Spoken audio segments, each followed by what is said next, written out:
Bringing you the very latest from here at home and across the world. This is Primetime News live here on News First. It's a pleasure having you with us. I'm Mahina Bongzo. Good evening and welcome. I'm Nadim Majid. Let's start off with a look at the news-making headlines tonight. 65th Independence Day celebrations held in Trincomalee. President Mahinda Rajapaksa says a new era in foreign affairs will be brought forth on the basis of the non-aligned policy. Two suspects in the killing of the chief incumbent of a Bihari in Moratua shot dead. And on Action TV tonight, a road across the Maduroya Reserve to be resurfaced, disregarding the objections of the Director General of Wildlife. Moving on to the stories in detail now.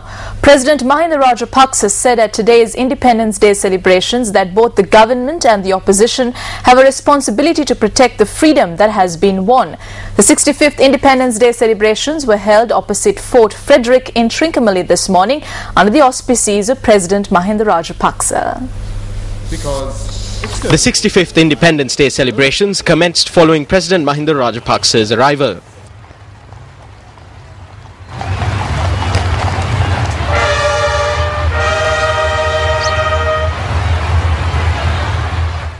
After President Mahinda Rajapaksa hoisted the national flag, students from several schools in the Trincomalee district sang the national anthem.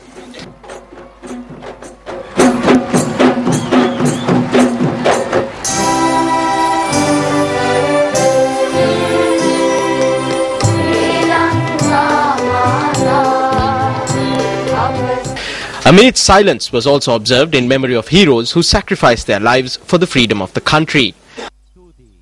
Subsequently, members of the armed forces afforded a guard of honor for the president.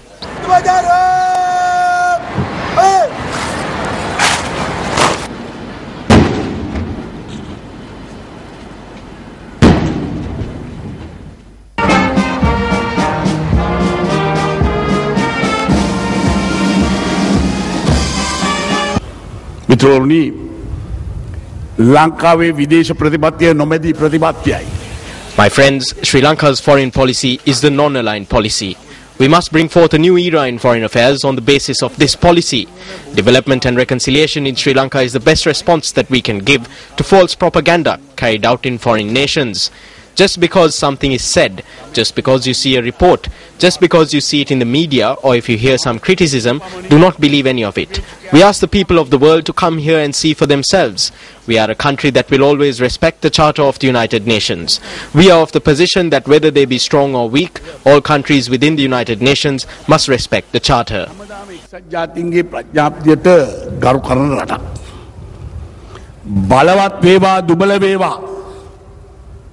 එක්සත් ජාතීන්ගේ සංවිධානයේ ඉන්න ලෝක කොයි රටක් ඒට ගරු කළ යුතුයයි කියන දැඩි ස්ථාවරය අපි සිටිනවා. The president also commented on protecting the freedom that has been won. අපි නිදහස වෙනුවෙන් අප්‍රමාණ දුක් විඳපු රටක්. මේ රටේ We are a country that has been through innumerable hardships to secure freedom. All political parties in this country should understand this. They must understand it. It is not only the government but the opposition too that has a responsibility to protect this freedom. Protecting the country and bringing forth reconciliation is not assisting the government or the opposition. I see it as assisting the country. ආණ්ඩුවට දෙන සහායක් නම් නෙවෙයි.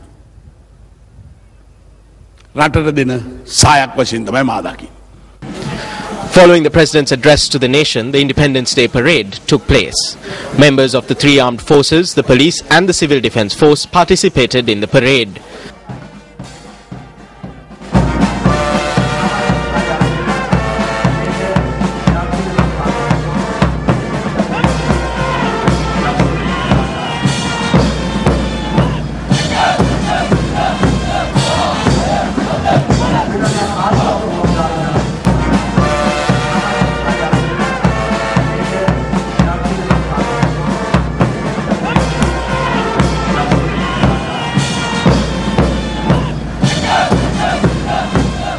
Army, Navy, Air Force and police cadets from 23 platoons of the National Cadet Platoon also participated in the parade. Various cultural performances added colour to this year's Independence Day celebrations.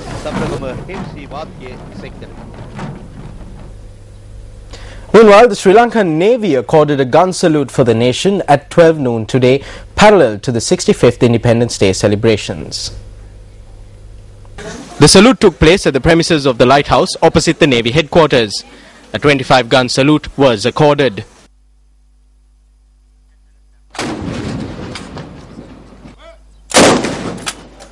The salute is a tradition observed by the Sri Lankan Navy on Independence Day.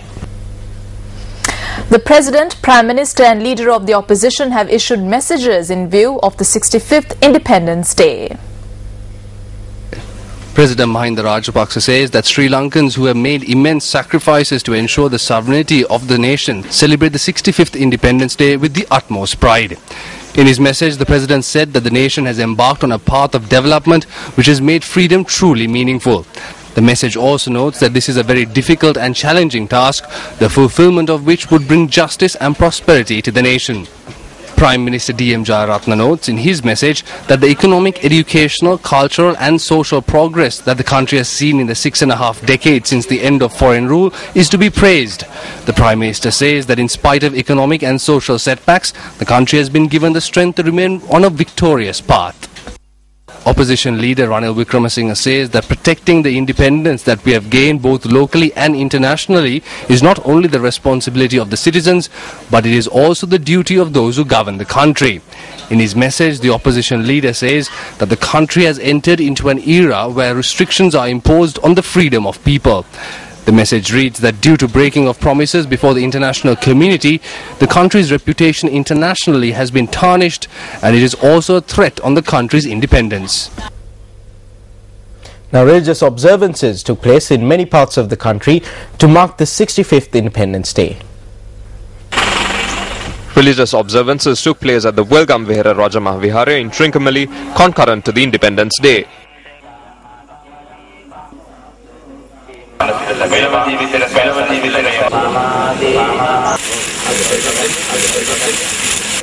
Special religious observances also took place at the Thirukoneshwaram Shiva Kovil in Trincomalee today.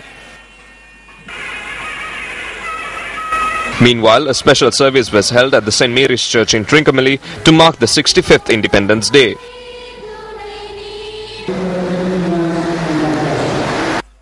Special prayers for the 65th Independence Day was held at the Mohideen Andawar Jumma Mosque in Trincomalee.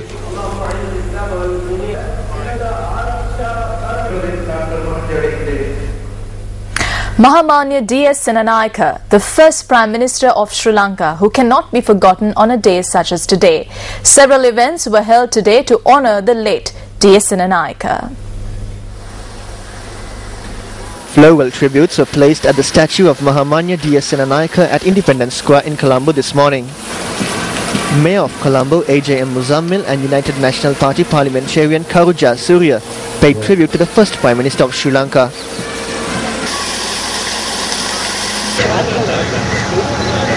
Meanwhile, at the Independence Day celebrations held at the Mahamalwa in Kandy, the Mayor of Kandy laid a floral tribute at the D.S. Senanayake statue.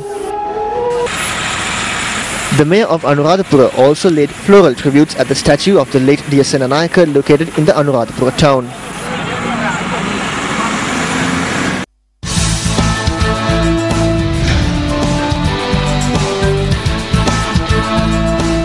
Moving on to our developing story tonight, the Deputy Mayor of Moratuwa was arrested this evening by the Colombo Crimes Division in connection with the killing of the chief incumbent of the Egodoyana Sunandopananda Viharya in Moratuwa.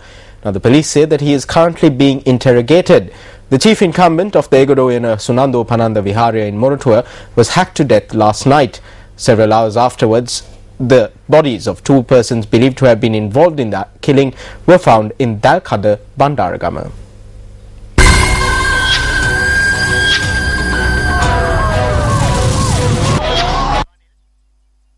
When news first visited the Egodoyana Sunandopananda Viharya this morning, we saw an increased police presence and crowds which had gathered in the area. The mortal remains of the victim, Venerable Matigahathanne Wimalawansathera, were lying at the Panudura hospital at this point in time. Preliminary investigations have revealed that 2 persons had arrived at the Viharya last night and assaulted and stabbed the chief incumbent. Venerable Liangahawela Jnanaratana Thera, who was an eyewitness to the incident, said several neighbours had arrived at the temple yesterday and levelled threats. When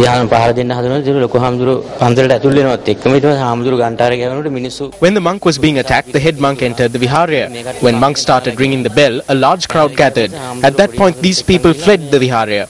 After they fled, the monks went to the police and lodged a complaint. As soon as they got back, soon after they parked the car here, an armed group of about 10 or 12 people holding swords got the doors of the car opened after showing what appeared to be a small bomb. Then they assaulted the driver. They entered the car through the driver's seat and dragged the monk out of the car. His robe was removed in the tussle. The monk then attempted to run. When he ran, this group armed with machetes and swords chased after him.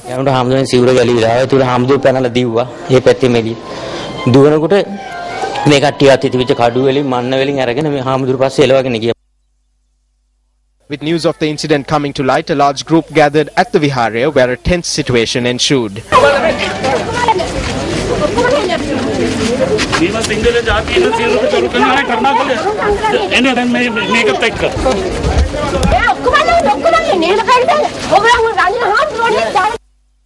The homes of those believed to have been involved in the incident were also destroyed by an unidentified group.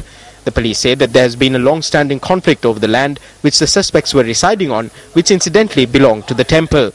The police suspect that the killing of the chief incumbent is connected to this dispute.